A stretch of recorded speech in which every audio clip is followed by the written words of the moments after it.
Amigo televidente, como decimos, lo prometido es deuda y ya tenemos preparada una entrevista para analizar cuál es el legado de la revolución del 20 de octubre de 1944, fecha importante que da paso a muchísimos cambios en el ámbito laboral en nuestro país, a mejoras para el sector, la sociedad civil, sin duda alguna la equidad de género. Las mujeres también tuvieron la oportunidad a partir de allí de tener derecho a votar por decidir quiénes serían las próximas autoridades de nuestro país. Un cambio significativo.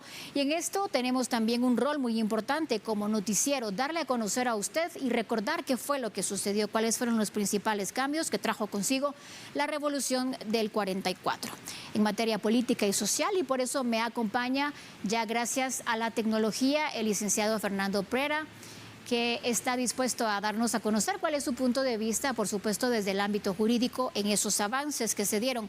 Recordemos también las reformas que se pudieron dar en ese momento, que eran trascendentales durante ese periodo revolucionario desde 1944 hasta 1954. También la relación entre el Estado de Guatemala y la ciudadanía durante esos años.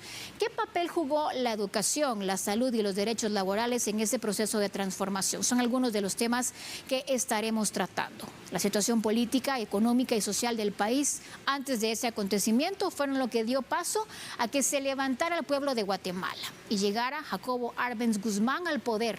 En ese momento pues había mucha represión y ahora vamos a analizar qué fue lo que nos dejó. Adelante, ¿cómo estás, Fernando? Muy buena tarde, bueno, ya es noche. ¿Cómo te encuentras? Hola, ¿qué tal, Odilí? Qué gusto saludarte. Muy buenas noches, amigo y amiga televidente. Ya se dio cuenta que está anocheciendo más temprano a lo que veníamos acostumbrados. Justamente estamos en ese equinoccio de invierno y es por eso el cambio en esa estructura del atardecer-anochecer. Y por supuesto, hoy 20 de octubre del año 2025, estamos conmemorando uno de los espacios en materia de fechas más importantes que se han dado en nuestra historia como Guatemala. Justamente un espacio en donde por allá, por aquella época del mismo día de hoy, 20 de octubre, solo que el año 1944 iniciaba un momento muy interesante en la historia de nuestra Guatemala, un espacio conocido como los 10 años de primavera, que se gestaron justamente desde 1944 hasta 1954. Marcaba un espacio muy importante para los guatemaltecos en aquel momento porque, por supuesto, era una Guatemala muy diferente a la que vivimos hoy por hoy. Era una Guatemala más tradicionalista, una Guatemala donde la división de clases sociales era, por supuesto, 100, 200, 500 veces más marcado de lo que hoy puede ser nuestra República de Guatemala. Y justamente veníamos de una historia en donde los gobiernos militares habían tenido realmente un papel preponderante y muy grande en el esquema de la evolución de nuestra Guatemala de aquella época. Por supuesto que durante estos espacios se da lo más importante, que es la revolución. Y esa revolución que pareciera que en estas nuevas generaciones ya no es un tema importante. Si usted le pregunta a sus hijos, adolescentes, a sus nietos, pues solo lo van a ver como una posibilidad para ver que sus papás no van a trabajar, convivir, o algunos que todavía estén estudiando, pues naturalmente no van a clases. Pero realmente cuando analizamos cómo fue el impulso de profundas transformaciones sociales esta fecha para nuestra Guatemala, entendemos que dentro de algunos esquemas importantes que se escribieron en esa histórica gesta que se da el 20 de octubre de 1944, tuvimos espacios muy importantes, como obviamente algo elemental, como es la Constitución Política del año 45, el año 1945. ¿Qué generó esto en nuestra Guatemala? Bueno, pues los primeros pasos para una democratización. Veníamos de gobiernos militares, obviamente teníamos la dictadura de Jorge Ubico que llegaba a su final, y naturalmente lo que Guatemala estaba buscando en ese momento era una forma diferente de vida, una forma distinta de lo que este gobierno de Jorge Ubico había traído en materia del esquema de los tradicionales gobiernos militares que habían pues durado durante muchos años al frente del manejo político administrativo de nuestra Guatemala. En ese momento el pueblo quería algo diferente. Y justamente fue como se instaura ese espacio del periodo democrático.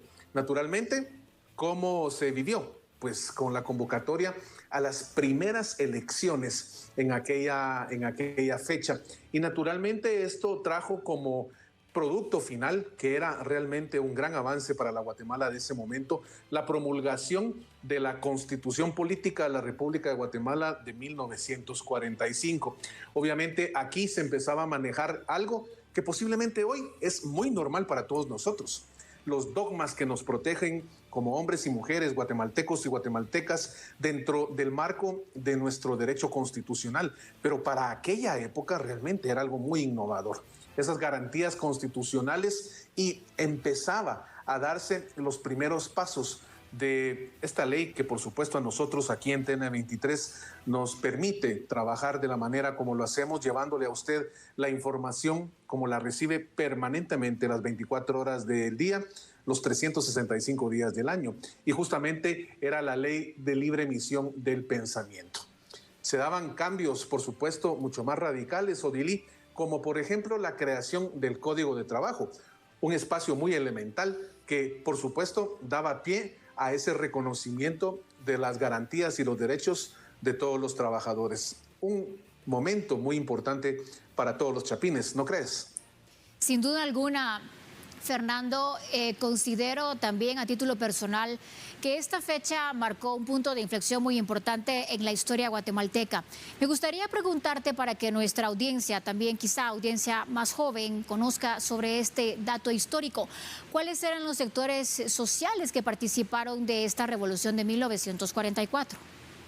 Bueno, justamente el espacio de la democratización que estaba en auge en ese momento daba pie a que justamente hubiesen muchos de los elementos que dentro del mismo movimiento de los gobiernos militares ya no estuvieran naturalmente conformes y de acuerdo con lo que estaba generándose en ese espacio. Naturalmente se buscaba que el cambio fuera radical y absoluto en materia de lo que la sociedad guatemalteca estaba acostumbrada y venía viviendo durante décadas con estos gobiernos que naturalmente eran de corte militar. Y es así como esa revolución se da dentro de un marco de liderazgo de jóvenes que en aquel momento, por supuesto, participaban dentro de las filas castrenses, y naturalmente con el apoyo, con el aporte también de sectores civiles que naturalmente lo que estaban promulgando y estaban buscando era el impulso de un cambio, dirigiendo a Guatemala hacia un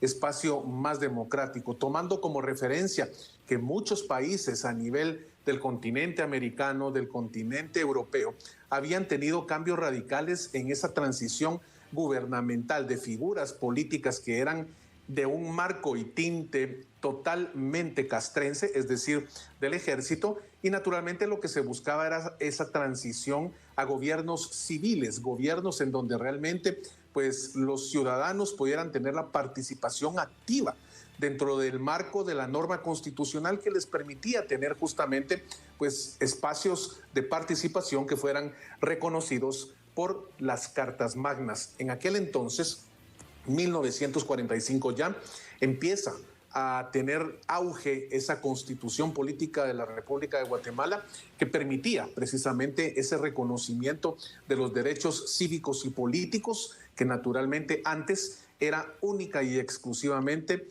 de acceso para, por supuesto, ese sector, esa jerarquía militar guatemalteca de aquel entonces.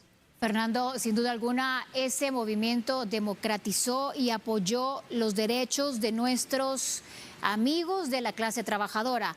Para terminar rápidamente, con breves palabras, ¿qué desafíos enfrentó ese gobierno revolucionario y cómo hizo para consolidar esas reformas? Bueno, definitivamente el desafío más grande fue tener la inclusión de los sectores sociales más desposeídos, que realmente no habían tenido un reconocimiento dentro de la sociedad guatemalteca en aquel entonces, Odilí. Estamos hablando que no había reconocimiento de los derechos y garantías en materia laboral. Ahí se trabajaba sin aquel esquema de respeto hacia una norma jurídica. No había reconocimiento tampoco a nivel del sector social y por eso es que se fundó el Instituto Guatemalteco de Seguridad Social, IGS, como lo conocemos hoy. Se buscaba que ese espacio tuviera la asistencia sanitaria, pensiones para los trabajadores, el derecho a una jubilación y naturalmente en el esquema educativo, uno de los grandes procesos de avance que se dio para nuestra Guatemala fue el reconocimiento de la autonomía de la universidad, de la tricentenaria Universidad de San Carlos de Guatemala.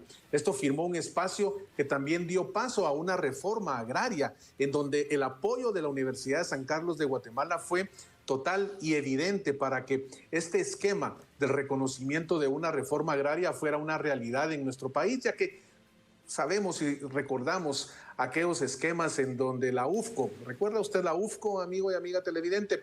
La United Fruit Company, que realmente en aquel entonces pues, era un esquema de participación muy activa del gobierno de los Estados Unidos dentro de nuestra Guatemala. Y así fueron muchos los esquemas de avance, el desarrollo de la infraestructura estratégica, por supuesto la ampliación de la educación pública, desafíos muy grandes que al día de hoy, Odilí, continúan siendo un espacio de lucha, no solo para toda la ciudadanía guatemalteca, sino para el trabajo diario que se realiza desde uno de los elementos más importantes del Estado, que es el gobierno.